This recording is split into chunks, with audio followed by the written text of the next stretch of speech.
Download this code and get free GPT-4o from codegive.com, link in the description below. Sure.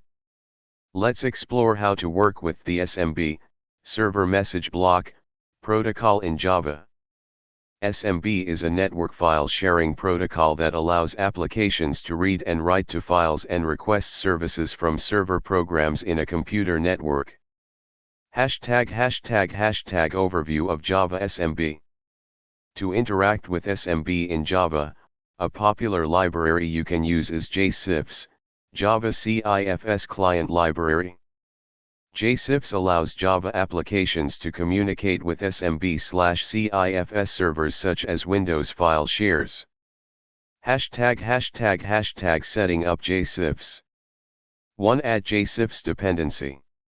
If you are using Maven, add the following dependency to your pom.xml.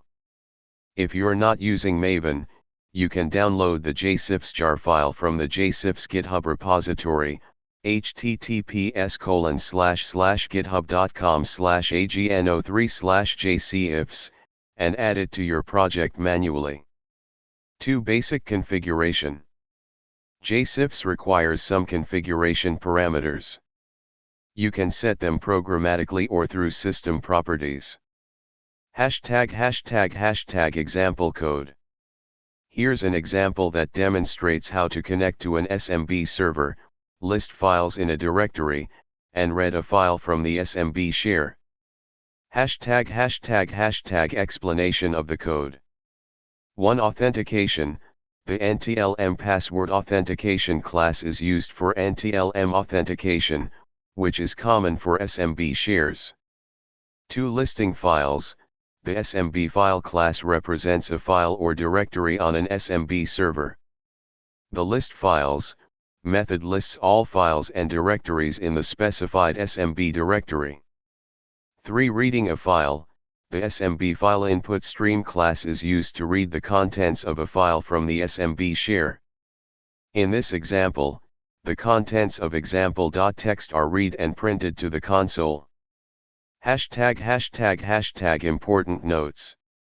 Ensure that the SMB server is accessible from your Java application. The username and password must have the necessary permissions to access the SMB share. jcifs is mainly aimed at SMB1 and may have compatibility issues with newer SMB versions, so consider using other libraries like SMBJ if you require support for SMB2/3. Conclusion. In this tutorial, we covered how to set up and use the jcifs library in Java to interact with SMB shares. You learned how to authenticate, list files, and read file contents from an SMB server. With this knowledge, you can expand your application to perform more complex file operations over SMB.